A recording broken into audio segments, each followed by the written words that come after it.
maybe we'll get started. Sure. Are we game? Totally. Game? Totally. All right. So I'm Jeannie Rosner from Soul Food Salon, Pamela Salzman extraordinaire. Let me just share a little bit about me before we start. I host these events once a month. This is actually my first event outside to someone else's home in someone else's kitchen. So you might be starting like a new gig for me. Who knows? The traveling salon. Yeah, exactly. So I have a website, soulfoodsalon.com. Everything that we've done in the past is there. Any links to any videos that we've done, any correspondence that we've done, any articles and whatnot that we've written, everything's there. You can subscribe to my email address on the website, again, soulfoodsalon.com. Follow along. This salon we are recording through Zoom. I will do a little bit of editing and then post it. Those that are on my email list will get a link directly to this salon recording. If you're not on that list, you can still find us on my YouTube channel, which is Soul Food Salon. It's all one word, Soul Food Salon. So today I have the pleasure to introduce Pamela Salzman, which I think many of you already know. Many of you in my community, I live in Woodside, California, refer to Pamela as their friend. Kelly Golub, I don't know if you're on right now. Lisa Hammond, I believe you're going to be on. I know those names. They often will say, I often ask them, like, what are you making? And they're like, oh, I'm making Pamela's kale salad or whatever. So Pamela's in many of our kitchens, I believe. Yeah. And so she is just, she's a cookbook author, written 2 cookbooks that are amazing. Her recipes are tried and true. You don't have to tweak them at all. Like the salt amount is perfect. Anything about them is perfect. You don't have to, you can, there's wiggle room, and we're going to share some wiggle room today with some of the recipes. But Pamela is a recipe developer. She's a mom of 3, lives in a beautiful home. And she's going to share with us ways to entertain in an easy way. And oh my God, I can't wait to learn. So one other thing is we will do our best. I might see if I can try to get on to see the questions, but we might actually have to address audience questions at the end. Yeah, we can do that. I mean, I think the flow is maybe a little bit better. So we'll do what you suggest. We'll do some demos and go through some easy, entertaining tips and strategies. And then at the end, maybe we'll do a Q&A for 15 minutes. I mean, you're welcome to put a question in the chat and then we can just address it later. I think just, continuity wise, it goes a little bit better, especially for people that are watching this at another time. Great. So Jeannie and I talk a lot about health, wellness. We are both in that space. I have been focusing more on an aspect of wellness that I think people tend to ignore, which is relationships. Fostering, nurturing healthy relationships. It is an important part of our well-being. So I am not a therapist, but something that I've done for really my entire life, and that I think some people may have gotten out of the habit of doing, is entertaining at home. I really like spending time with my friends. I really like having people over. I like going to other people's houses. I think it's more fun. I think it's more relaxing. I think it's more intimate. And especially now that all of my kids are out of the house, I have a little bit more free time. And I really want to make sure that my husband and I are maintaining those healthy relationships in our lives. So we are going to talk about entertaining with ease and bringing some fun back into the equation. Awesome. Okay. So if you're not comfortable entertaining at home, or if maybe you just haven't been exercising that muscle because of the pandemic, or you've just been busy, or you're letting Pinterest and Instagram dictate what that should look like, we are going to scratch that. We are going to start from a fresh perspective. And something that I just want to share before we get into anything is that there is, first of all, not a right way to entertain. You should be doing what works for you and what works for your friends and family. But also, if you are not having fun, then you are probably doing it wrong. Okay. So that's really the only part of entertaining that I think is the essential part, which is that you should be having fun. You should look forward to having your friends over and you should not be stressed out. So if you are, then something needs to change in that equation. So that's what I'm all about, and about putting the fun back into it. So it's interesting that you say this. We were talking a little bit beforehand, how some of you may have been in my house for some entertaining things. And I'm gonna neg out on my husband for a second. He's not the most helpful when we are entertaining. His view of helping is getting a beer with the people by my pool as I'm trying to man the barbecue and get the salads out. He's being a guest. Yeah. And so it kind of prevents me from wanting to entertain. So what do you suggest in that setting? So one of the strategies that I want to share, and we can just get right into it since Jeannie asked me, is getting people to do things for you. Okay. I actually technically have a word for it. I do call it outsourcing. So that means getting people to do work for you. I told my husband about 5 years ago, I started to get a little bit resentful of the fact that we would have people over all the time. A lot of holidays, we would have his family over, and he did nothing.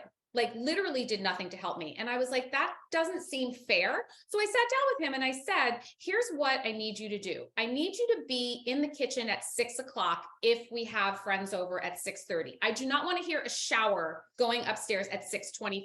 That is very irritating to me. Number two, I'm going to give you some jobs.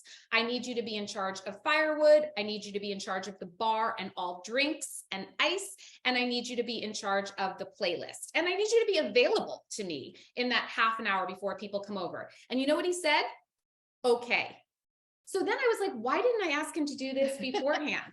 But outsourcing can also mean having your kids help you set the table. It can mean having somebody do your flowers for you. It can mean buying hummus from the store instead of making it yourself. You just have to figure out what is most helpful for you. But outsourcing to me is a very important, strategy.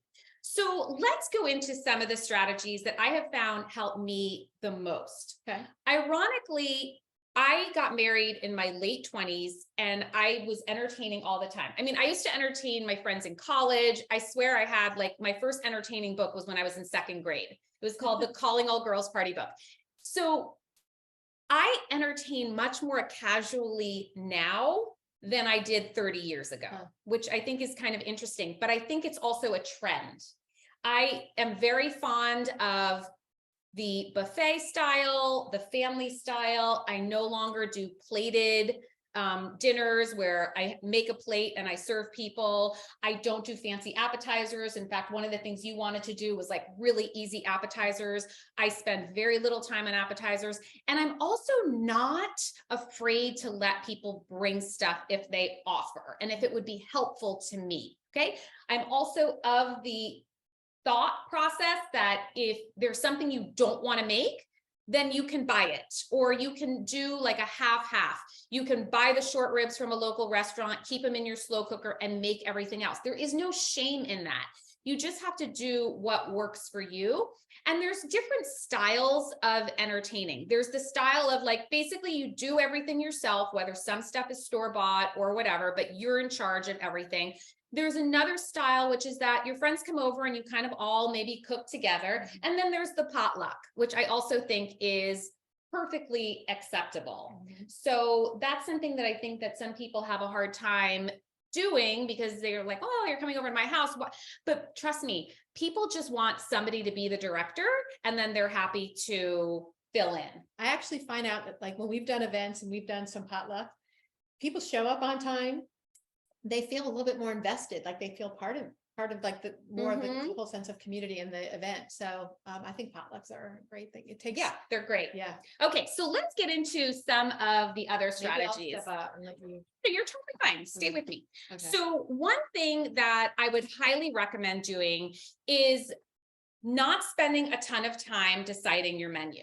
So when you are trying to figure out what to serve your friends, we're going to talk a little bit about that later in terms of like, what if you have different eating styles coming? That is the biggest challenge that I think I did not face 30 years ago. Is like, now there's a lot of different eating styles. But I would say, give yourself a time limit and literally a deadline. Let's just say you're having people over in a week. 1 week out, you should know your menu, and you need to not overthink it. So if you are constantly going to Pinterest, going online, looking for your cookbooks, you can lose hours and hours and hours of your life, and you can't take any action until you have your menu. And then you can start making things ahead, ordering things, whatever. So one of my biggest tips for you is to limit the decision overload and commit to a menu as quickly as possible, because then you can start doing, and it takes a lot of the stress off. Okay. The other thing is, this is from Thanksgiving of this year. Now, Thanksgiving is definitely a whole nother level of entertaining. That's not like anything else I do, but I happen to just have this handy. This is a Word document, and it shows how many people I'm having, what my menu is, and then it starts to show on the next page, I do this all on the computer, is stuff that I am going to do ahead of time. Okay. Now, if I'm doing just a normal dinner party or a brunch, like, it's not going to be this intense, but you'll also see that the day of, I start to get really specific with timing. So if I have all this stuff in a Word document, it makes me feel a lot more calm, because I'm probably not going to forget something because it's written down. So I've got the menu down. I've got all the things that I want to do in advance. And then the day of, I back it up from the time that I want to serve my first hors d'oeuvres, what time I want to sit down for dinner. And then everything is timed accordingly, and it's on here. The benefit of doing this is not just that you will probably not forget something, but then if there's, for example, a holiday that you tend to do, do you do any holidays at home? Do you host anything? We do Thanksgiving. Okay, so Thanksgiving, do you do it every year? I have been, but it's really just us and maybe my mother-in-law. Right. So it's small. But a lot of people do tend to like have a holiday that they do, or maybe they just, like to have people over for dinner. This helps you not reinvent the wheel every single time.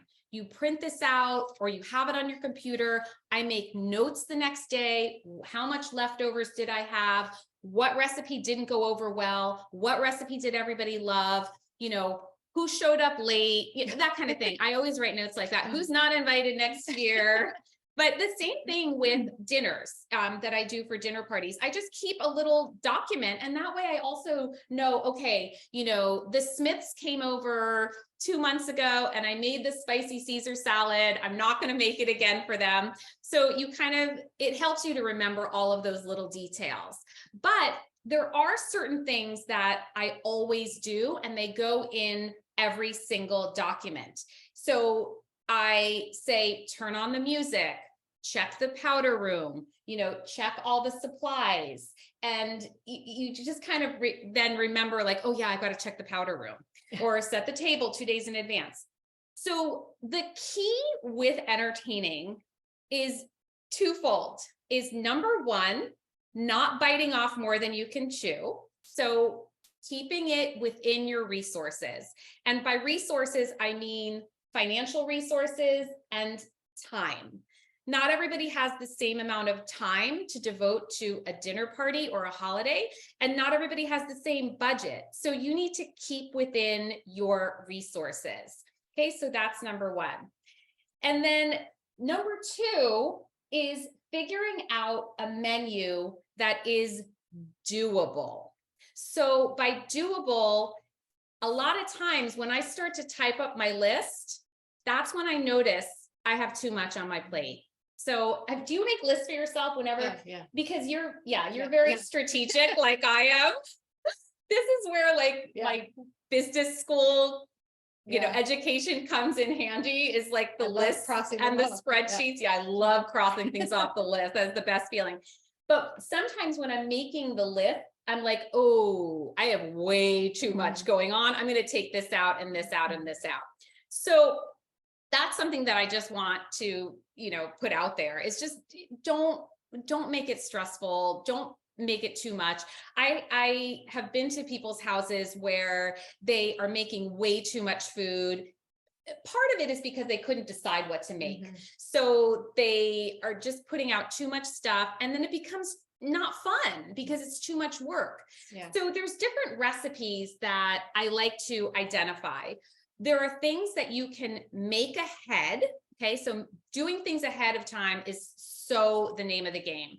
So making things ahead that you can keep warm. So for example, I don't think people realize that there are some things that you can make ahead and then put in your slow cooker and then use the warm setting on your slow cooker to keep things warm. So like chicken or beef, or nothing that you want to serve rare, of course, or soup.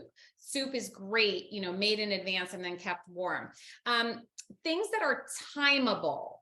So a chicken recipe that is going to take an hour is a great thing to make because you can pop it in the oven when your friends get there. I usually have a 1 hour cocktails and hors d'oeuvres, and then it's ready an hour later, and you can set a timer and you don't need to be hands-on in the kitchen.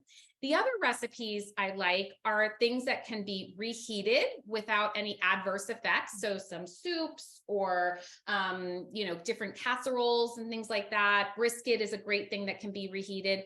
And then lastly, something that can be made very, very quickly at the last minute. I think it's unreasonable to think that you can't be doing something in the kitchen when your friends are here. So you talked about your husband just being a guest and having a beer, but I don't think we need to be actively cooking in that hour that our friends, first get there before dinner. But one thing I like to say is, you know what, Jeannie, let's continue our conversation in the kitchen. I need to, throw the fish in and I want to start assembling the salad. Come and help me.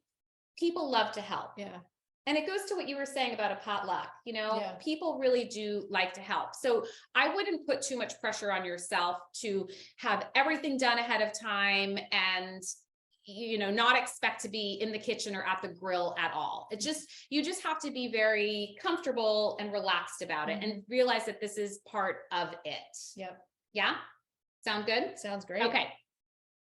The next thing I want to show you guys is I want to show you some of the supplies that I like to have on hand all the time. I don't even care if there's nothing on my calendar in terms of people coming over. I make sure that I've got certain supplies on all the time. So Jeannie, why don't we bring in some of these like fun things? So I grew up with parents. My dad was from Italy. My mom's Italian too. And they entertained all the time. Like I felt like every single weekend somebody was over, but they entertained super chill. It was like, let's throw two spaghetti together. That was my dad's favorite expression. My parents always had delicious little condiments and, not appetizers, but things that you can like pull together quickly in the pantry. Yeah. So here are some of the things that I just always have. I have olives. I have this is like an ad for Davina, but I use a lot of their products. So it's like a little fig spread. So things that I can put on a cheese board. So feta and olives marinated. These are all super shelf stable. I love these roasted tomatoes. These can go on a million things. Then, the caramelized onion jam. People go bananas for this. So like, I don't have to make this stuff. Where do you get this? Either Thrive Market, Whole Foods, or they have a website and you can just order a bunch of stuff from them. Okay. Tinned fish. You have to know your crowd. Tinned fish is having a moment. In fact, I was at a restaurant. Healthy, super healthy. It's super healthy. Brain healthy. And this is from a company called Fish Wipes. So some of these are smoked, some of these are not. But the new thing right now is to do a board and open up a tin of like either smoked fish or anchovies or whatever. And then you have like your bread, you have some spreads and olives. And it's like, again, having a total moment. So what do we have here? We have smoked salmon, smoked rainbow trout, and smoked albacore tuna. Makes a great little gift too. Stuffed grape leaves are super fun. Okay. I've got tons of crackers always on hand. I mean, I have a lot more stuff, but we don't have that much space on the kitchen counter. But these are some of the little non-perishable items that I keep on hand, nuts and, you know, dried fruit. And we'll do a little cheese board in a bit. But let's also show some of the other things that I like to have on hand. Okay, so I buy these, you can hold these up. I buy these bamboo tongs in bulk on Amazon. These are the long ones, and Jeannie's showing you the short ones. These are technically disposable, but if they're in good shape after I use them, then I'll just wash them and reuse them. But these are great for cheese boards, for a lox platter, I think they're cute, right? And they're neutral, right? And they're environmentally good super, too. yeah, they're bamboo, super cheap. Okay. So the box that I get is like 250 of these, and it's like practically nothing. Forever. So I love these, and I always make sure I have them on hand. When I start running out of stuff, I order. I don't need an excuse to order, but this is the bane of my existence. What are these? Napkins. Cocktail napkins. How many times have you some of these? I brought her a few little but I gifts. buy these in bulk now. But like, how many times do you have people over and you realize you have no cocktail napkins? Yeah. And then you're using like the worst ones, or they're from like Valentine's Day, or you're mixing and matching them.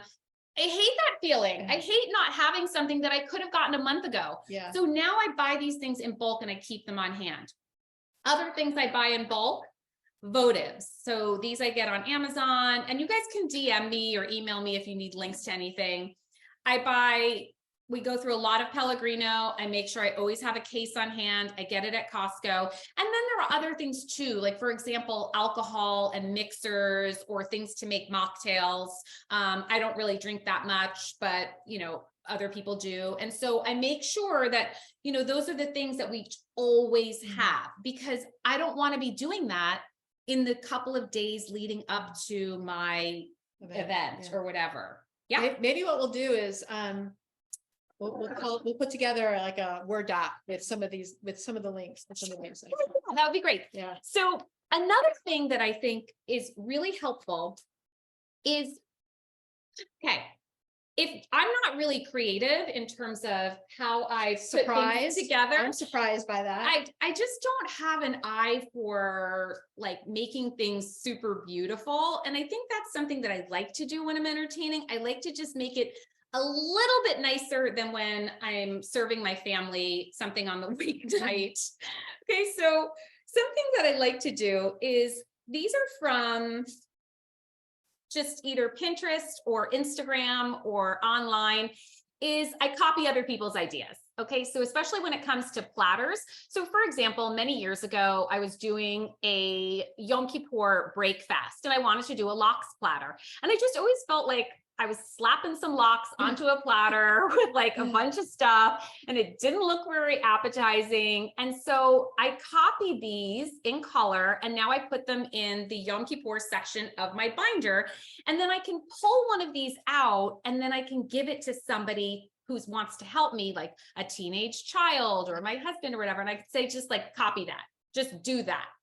So that's something that I think is very helpful. But I wouldn't be doing this 24 hours before you have somebody over. When you see something that is attractive to you, print it out and save it for another time. This to me was also really fun. It was a great idea that I saw on a caterer's Instagram. And so I went on the computer, went into Instagram, and then I was able to pull it from Instagram, put it in a Word doc, and then copy it. So that's how you can take things off of Instagram. So this is just a board with cantaloupe chunks, honeydew chunks, some shishito peppers on top, and some prosciutto just kind of scattered in there. And I thought, like, that's entertaining with ease. It's kind of fun, chic, like easy. You serve a little bowl of olives on the side and you're done. And then, you know, whatever your dinner. So this is something that I highly recommend doing in terms of getting some ideas. Now, I think, Jeannie, you like this idea, which is the putting recipes in plastic sleeves. Do you do this? I've done it a little bit, but the one thing that I have done, I think you had it in your first book, And so I have a bunch of binders of recipes. Like you send out your email, I will, whatever. You can print keep it out. talking. I'm going to get something. I'll Go ahead. print out those, I have like a bunch of people that I get recipes and stuff from, and I print them out, and I have like a binder with soups and salads and whatnot. But one of the things that Pamela said, and I think it was in your book, or maybe I read it one of your blog posts, was kind of creating, what did you call it? The rock stars or best, yeah, greatest hits. Yeah. And it's like, so I have one binder that's like my greatest hits of the salads and the soups that are like my go-to. I know, tried and true, they will be a hit. And I put check marks on it. I put little marks, can make, remember everything. I like say, make double the sauce for this recipe, or I eat a lot of vegetarian options. My family eats some meat stuff. So I'll do like half chicken, half tofu, and it's great. So, yeah. So I love that. So I put things in plastic sleeves. And then if I'm doing a lot of recipes, like for Thanksgiving, I take painter's tape, which does not harm your dishes or your cabinetry or the paint on your walls.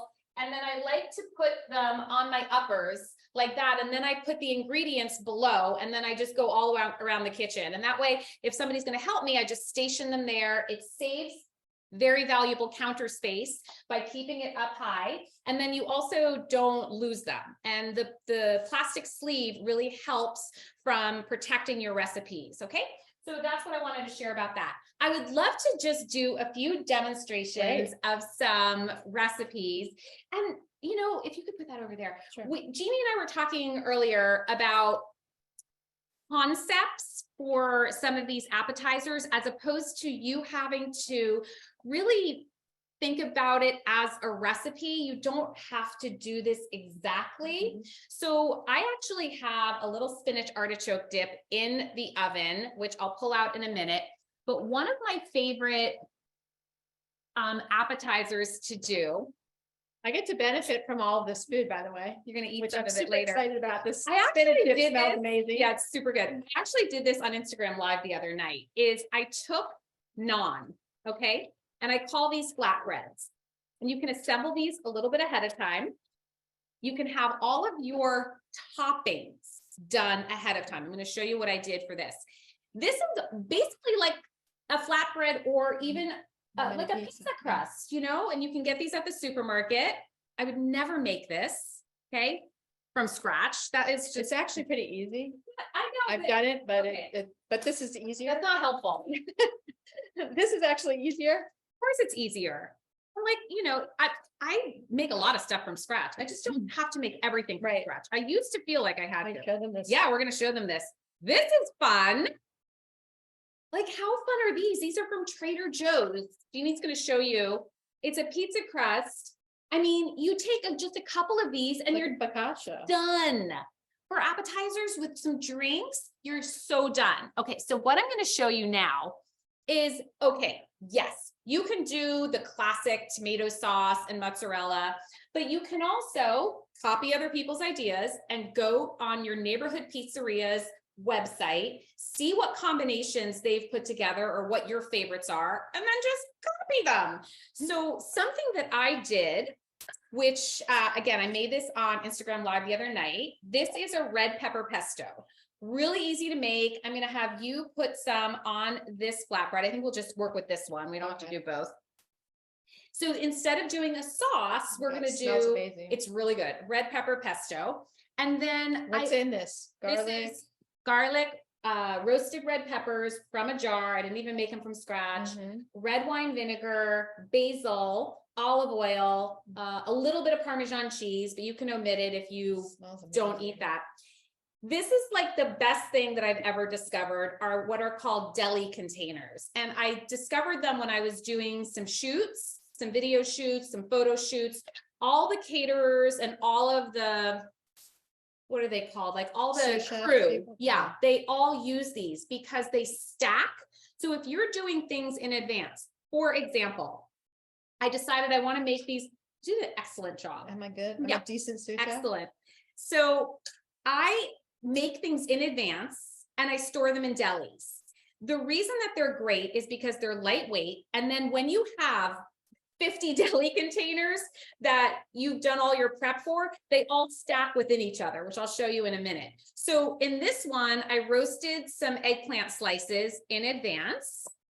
So let's do some that are a little bit eggplanty. So by the way, we washed our hands before we started. So Jeannie, we don't have to fill the whole thing with eggplant, but you could do some. Okay. And then Jeannie actually sauteed some mushrooms. I could have put this in here, but we did it just before we started, so they were too warm. So in fact, you know what we could even do? We could do some mushroom and then some eggplant and not even combine them. Okay. Let's do that. I think that's kind of fun. Okay. Like that. And then what if you have somebody that doesn't eat cheese?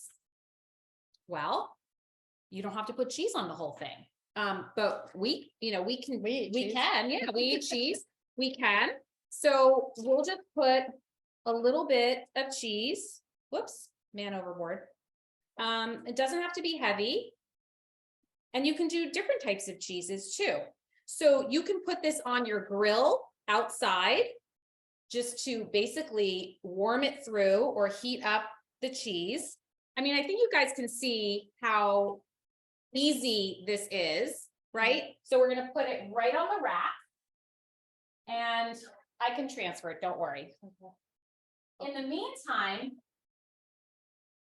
I put together a spinach artichoke dip yesterday and covered it with plastic wrap and then just popped it in the oven before we went live. So now I'm going to put this right on the oven rack like that. So if you assemble that right before your friends come over and then you pop it in the oven, you know, let's just say it takes 10 minutes to warm through. Where's my little container? I don't know where that one went. Where did it go? Oh, here it is. And then, you know, it takes 10 minutes, you kind of put it into your schedule and you time it that way. All right. So this one, this spinach artichoke dip, you can put on a board. Nice.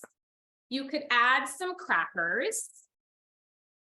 I always have crackers on hand.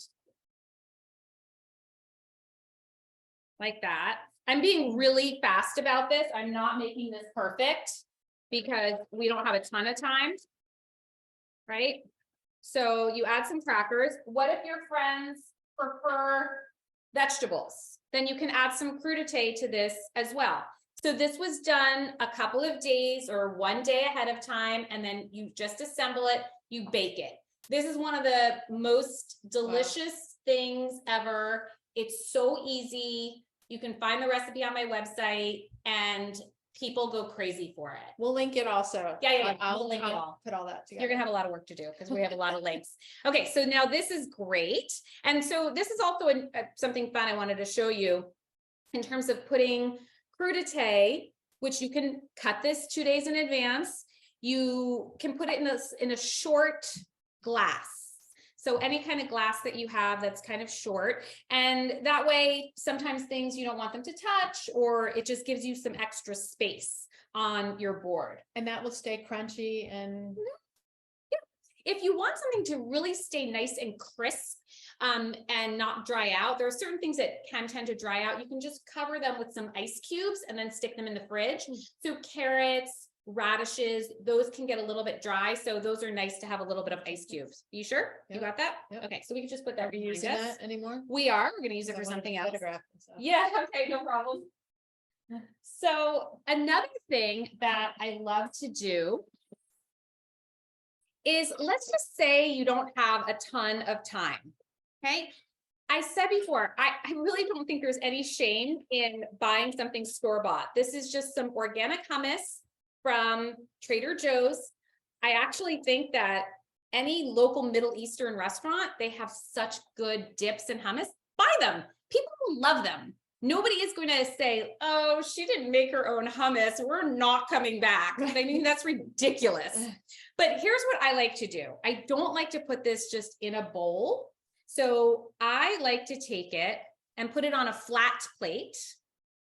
And I do this with other dips too. White dip, like a white bean dip, a black bean dip. And I call this a loaded hummus. So I'll spread this out like that. And you can serve this with whatever you want, the same crackers, the same vegetables that I just served on the other thing. So we'll do that. And then we're gonna zhuzh this up a little bit. Let's sprinkle a few pine nuts. So these were roasted. Those were, yeah, toasted. And then I Toasted. put a little oil and salt on them just so that they would taste good. Then I sauteed, put it in a deli container. I sauteed in advance some caramelized onions. Okay. Let's sprinkle this a little bit so that when you take a bite of this hummus, you're getting more than just hummus. Okay. A lot of flavors. In fact, this could even be the base of a lunch. You could do a really big platter of hummus and then put a big chopped salad over it with a vinaigrette. Super delicious. Okay. So we've got those caramelized onions. All right, let's keep going. I've got the dregs of these roasted cherry tomatoes by a company called Wildfare. So I have a couple of these. Let's just use them, right? And a little bit of oil. Fun. Plus the oil from here is pretty tasty. There's some herbs in here. So let's just do that. We'll drizzle that with a little bit of oil. If you wanted to keep going, remember we chopped up some of that eggplant. That would be delicious here. And so you're creating something that looks really appetizing and delicious. And then you can also add some fresh herbs if you want to. So I have some dill. I mean, we don't have to do everything, but I have some basil, dill, whatever. I also have some sumac, which is really great. And then we'll get you guys close up. And this just gives a bit of color. Okay.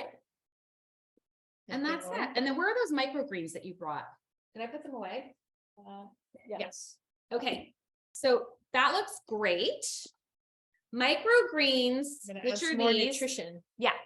These are one of my favorite things to add to any platter when I'm entertaining, because all of a sudden it goes from this to just looking really fun. And then if you have leftovers the next day, you put them in your salad, you put them on your avocado toast. Okay. So now that looks super gorge, and you have a little basket of your chips on the side, or you can put this on a board too, and your crudité. Awesome. Love it, right? Okay, let's do another one. I could do this all day long. So Jeannie, we are going to do some, and I'll have you cut them right here. We're going to take the leaves off. These are Belgian endive leaves. Okay, so you're going to now peel these away. Okay. And I like using endive as a vessel for any kind of salad that you would make that you could chop up, and you could then put it into the leaves. Okay. So today I thought I would do kind of like a Greek salad, but I've done this with butternut squash and beets and goat cheese or blue cheese, or, oh, and then you have to cut that again. Yeah. So you can do a million different things. You can go to the store and buy a marinated chickpea salad and put it in here. You could buy some crab salad and put it in here. I mean, which would be very elegant. You don't have to make the crab salad, but you can if you want to. You could take some shrimp and whatever. So I have prepped in advance in my deli containers. I've got some finely diced cucumber. Okay. To this, I am going to add, I'm going to shove you over just a hair. Okay. And then I did some sweet, like those little baby bell peppers. Okay. Throw that in here. Jeannie, you did a great job with the tomatoes. Thank you. I learned from the chef. Oh yeah, sure. Right. We're going to throw that in here. Do you need to measure everything? You do not. Okay. So you are going to shake this up. We are going to add some olives. If you don't eat olives, what should you do? Don't eat them. Don't add them. Okay. Don't curse me. Don't say, oh, I liked it until she added the olives. Come on, stop it. And then we're going to toss this around. You can add other things too. I had some artichokes. Yeah, capers would be great. I had artichokes that I was going to chop up, but like, who cares? I have some And pickled look at the onions. pretty colors. Like these are pretty too, but yeah, this is so nice. So now you shook that, add a little bit of dressing. So we're making basically a little chopped salad. I'm going to add a little bit of feta on top, but if you didn't add feta, you could just take some chickpeas and you could add some chickpeas. Okay. So that was just like a kind of a Greek vinaigrette, but if you have any basic salad dressing at home that you like, great. So you're going to put not too much. You don't want it to be too awkward. So I'll have you fill in, but this is kind of what we're going for. You see that? In an endive leaf. And then I have some feta. And then here's the other thing. Like, let's just say you have a couple of friends that don't eat cheese. You can get a vegan feta. BioLife has a really good one. But I know, don't worry about it. It's completely fine. We'll just let them like sit next to each other like that. Completely fine. Like not a flat surface, so it's not cooperating. Yeah. It's okay. So you can do a vegan feta, or you can just leave it off of a couple of them. And that's one of the ways I can accommodate people that don't eat everything. So I recently had a Super Bowl party. It was probably my most challenging party that I've ever done. I had about 22 people. I had a couple of vegans, a couple of vegetarians, a couple of people that ate everything but no dairy, a couple of people that ate paleo, some gluten-free people. It was very challenging. So what I did was a lot of the things that people that were garnishes, like the cheeses, for example, I just left them on the side. So if I did the spicy Caesar salad, I had all the shaved Parmesan on the side and people could add those, you know? And so that's one way that I can accommodate people. I mean, we don't have to do the feta on all these, but I think you guys can see, we're not going to tilt that because it'll spill everywhere, but that's really pretty. And again, if we take our microgreens, full of nutrients. Yeah, you could do herbs or microgreens. I mean, microgreens are so great. And we just go like that. All of a sudden, I mean, isn't it amazing how they just make everything like look very chefy and finished? So we'll show you guys again. See that? So pretty. And again, we're doing this super fast, you know. I'll photograph them and post them all on our Instagram. Yeah. Well, we're going to eat those later. We'll photograph before we eat. Yes. Okay. A couple of other things is we're going to put together a cheese board in a second, but we also, Jeannie, you want to take a peek at that? Yeah. So in the summer, one of my favorite things to do is do a chilled soup. Done? Yeah. I mean, we can take it out. Sure. Oh, I'll do it. Hold on, friends. I have hands of like steel. So then you cut this up. It's so good. Wow. Are we gonna, I'm so like, I'm already hungry. I get to eat. I'm gonna put this on a different side. Sure. Yeah, whatever you want. Here, let's take this one. So I think this is about the right size. It's okay, but don't worry about it. So we can just serve this on here. We can cut this up. We'll cut it up later. But one of my favorite things to do in the summer is make like a gazpacho or a salmorejo, which is similar to a gazpacho, but it's cold soup, or I do this avocado cucumber soup. And you can pour it into these little shot glasses. These are fun. Look at how fun this is. And I got these from Crate and Barrel a long time ago. I use these all the time. You could use these for desserts too, for little mini desserts. Yeah. And you can serve this on a board.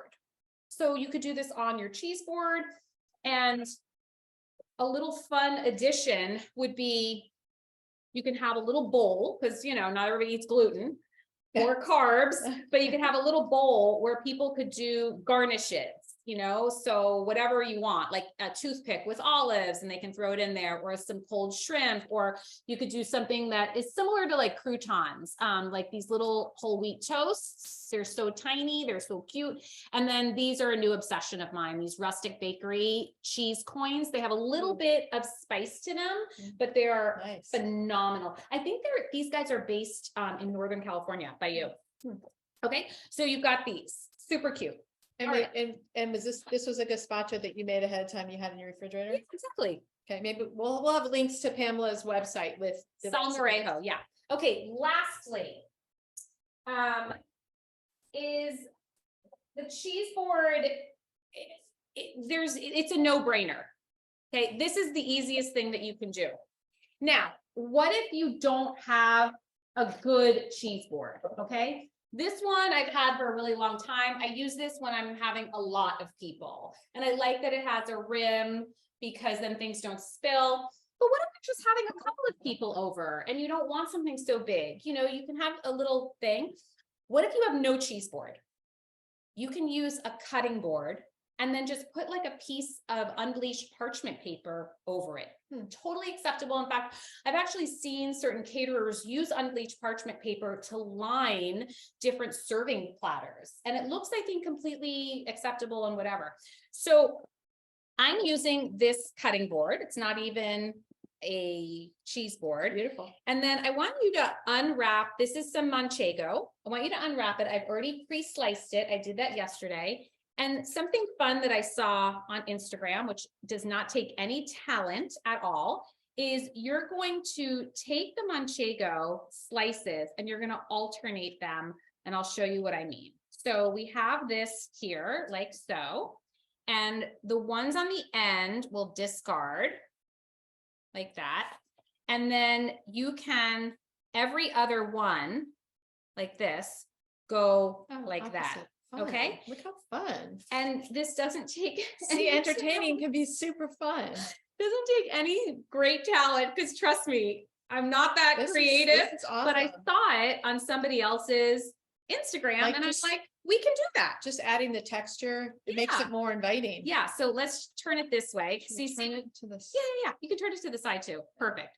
So then you can see how that looks a little bit more attractive. Yeah. We don't even need to cut all these because I can see we're running out of time, but I got some truffle cheese from Trader Joe's. We could put that there. If your friends don't eat cheese, Miyoko's has some beautiful dairy-free cheeses. There are so many that are so wonderful right now.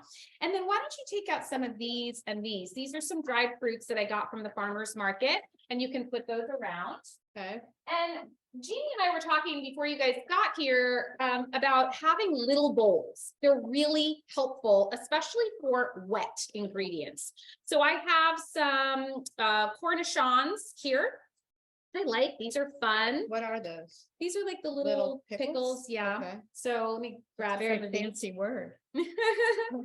So we'll take these. And if you guys like to do charcuterie, then you put out charcuterie. It's like you have to know your crowd more than So the what I made. The one thing that I sometimes struggle with if I'm going to do a cheese board is what cheeses to do. So I think a variety is nice. So you have a sheep's milk cheese, you have a cow's milk cheese, you have different textures, one that maybe is creamy. I very often will take Parmesan, like a big block of Parmesan, and just kind of chunk it up. And that's a nice hard cheese. But most importantly, pick cheese that you like. Okay. Right? So everybody likes manchego, or most people like manchego. And then this truffle cheese people seem to like also. Okay. If you want to add some vegetables here, you could add some crudité. We also sliced up some, some cucumber. So maybe I'll just go like this just to make some space. These were, I think, persimmon, dried persimmon slices. The orange slices just give it a little whatever. It's always good to have cheese knives on hand. I personally like to slice cheese in advance for people so that they don't, I was looking for my nuts, so they don't feel like they can't just dig in. And some nuts, plus like all the things that I showed you guys before. The olives, again, wet stuff, better in a little bowl. And then you can fill in with some nuts. I like to put things out that I would actually want to eat though. Okay.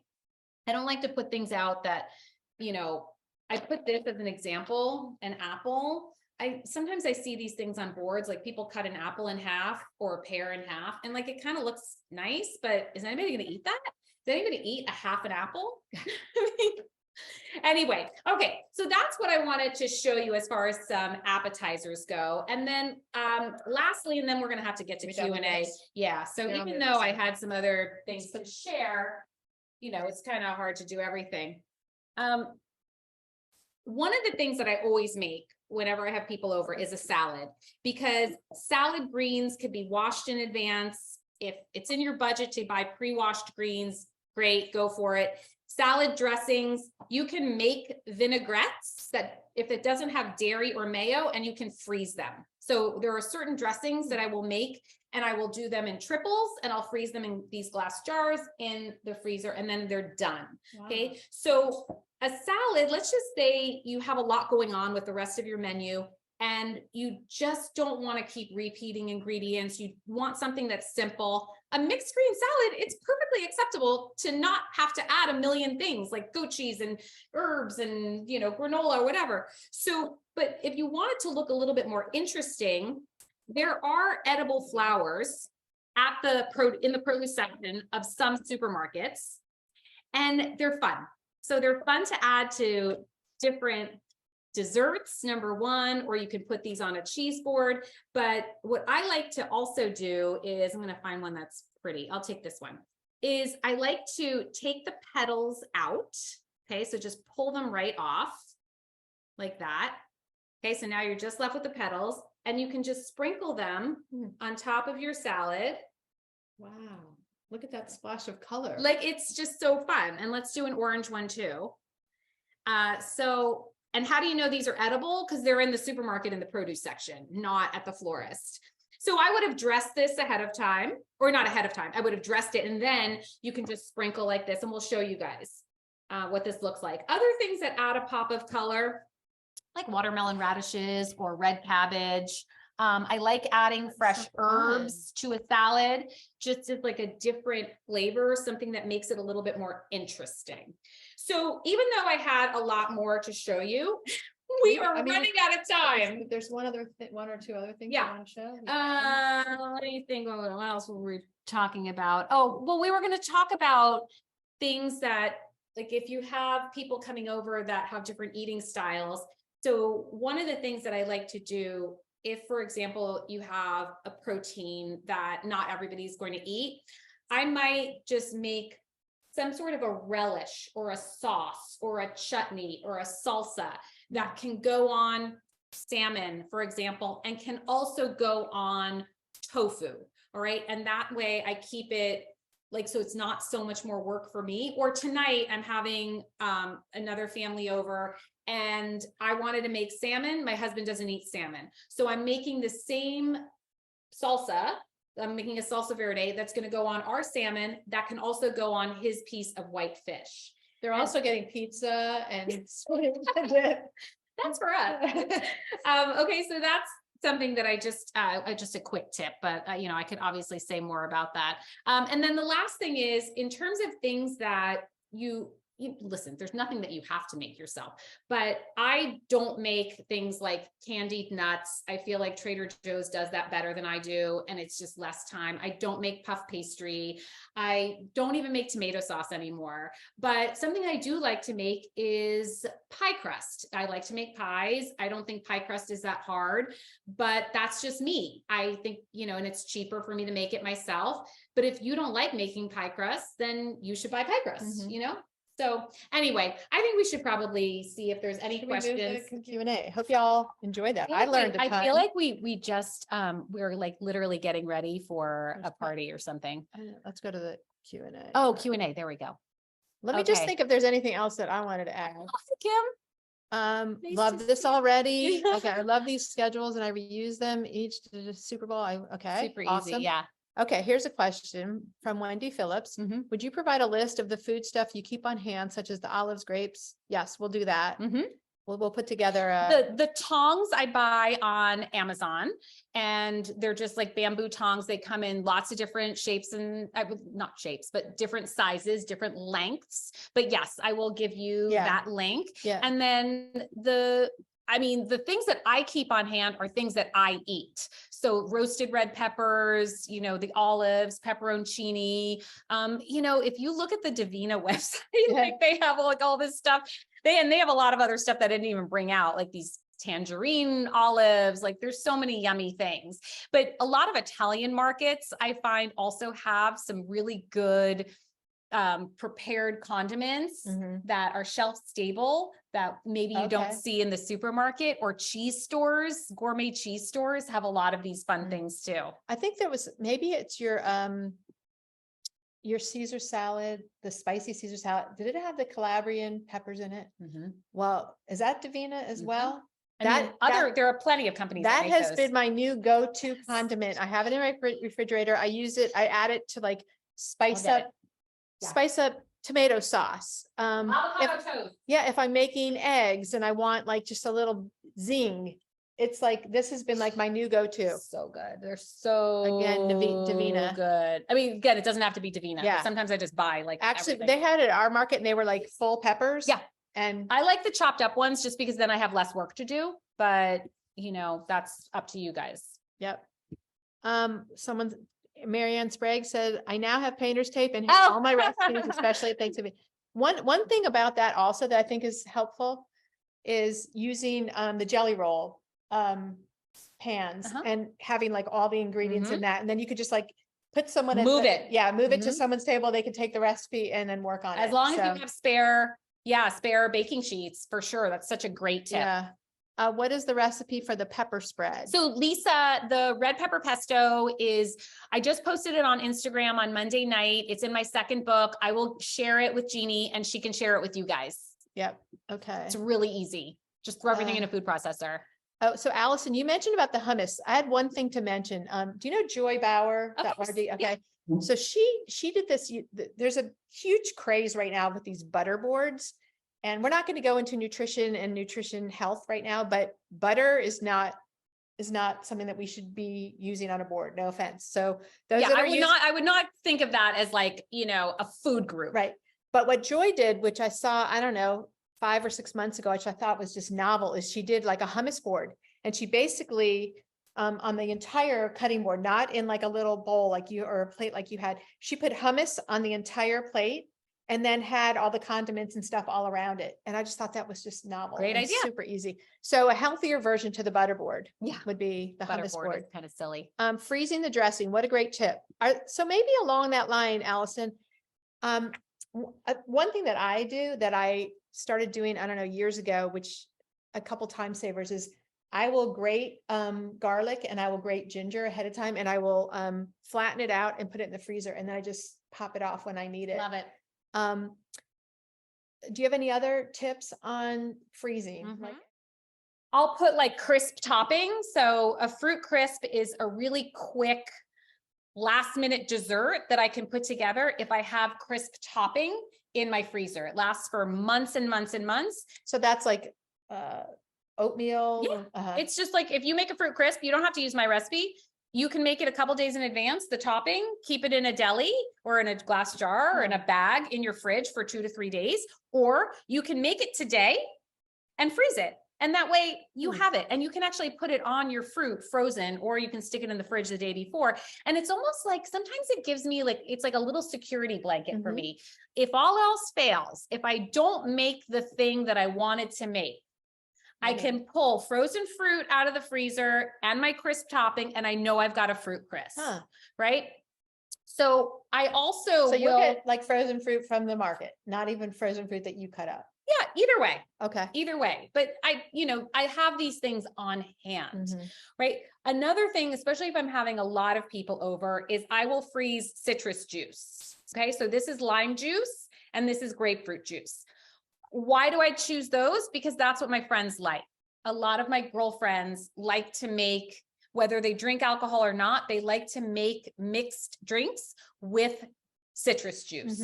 I don't want to be doing citrus juice the day of my party. I would rather freeze it and then defrost it and then it's ready to go. So you can freeze it a week in advance. I mean, this actually stays for a bit, a couple of months, Great. but that's something that I like to have in the freezer.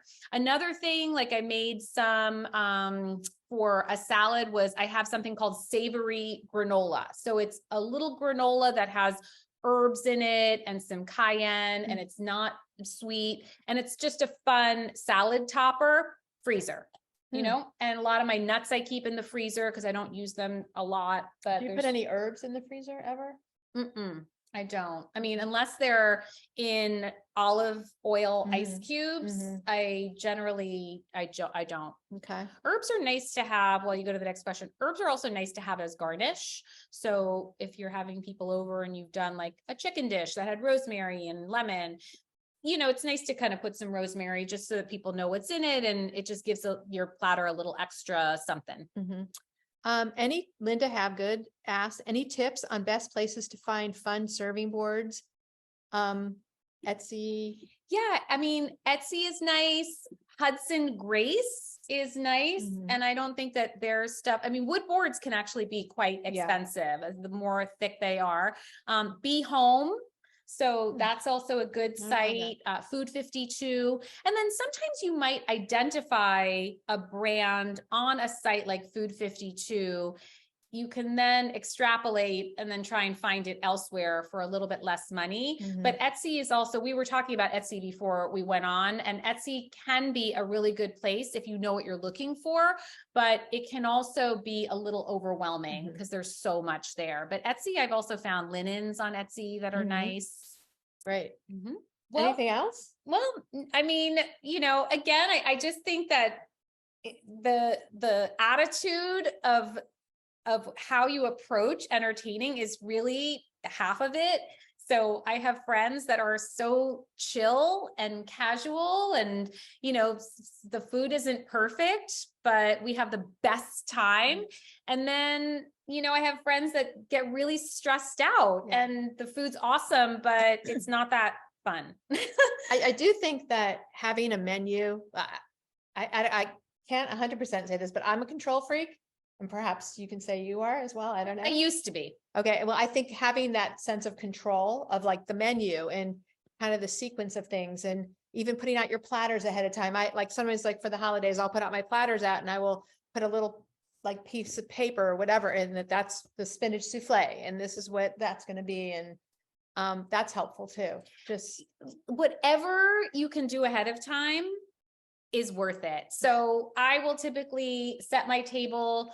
If I am using my dining room table, not my kitchen table, I will set my table 2 days in advance. I will do my flowers, and I don't spend a lot. I would love to have beautiful flowers, but I just don't find that it's worth the money for me. So I'll go to Trader Joe's and I'll pull things and put them in bud vases and call it a day and not spend a lot of money. So I also will usually repeat the menus that I use over the course of a season, as long as it's not to the same people. So I kind of come up with my summer menu, my winter menu, my spring menu, and then I kind of repeat those just to make things easy. In fact, I remember one time last summer, I had people over on a Friday night and a Saturday night, and I literally served them the same exact thing 2 nights in a row. You just don't want them talking to each other. Right. Well, I don't even care.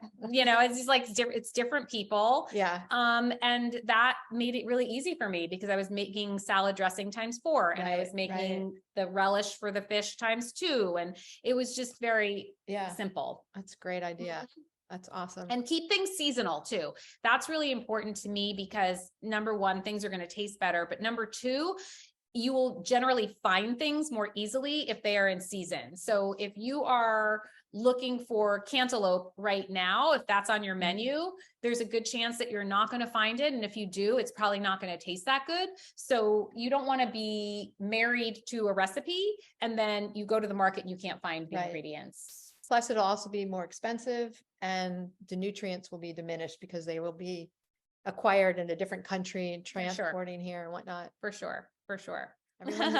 Claire says she's hungry. She's coming over to eat with us. Well, we would love to have you. Maybe next time we'll do this in person. Yeah, maybe she'll come to guys, and we could we can have a lot of fun. Yeah.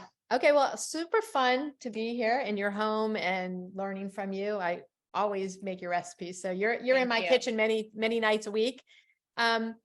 We will, like I said, make a master of some of the links to the recipes and to some of the products that Pamela has been talking about today.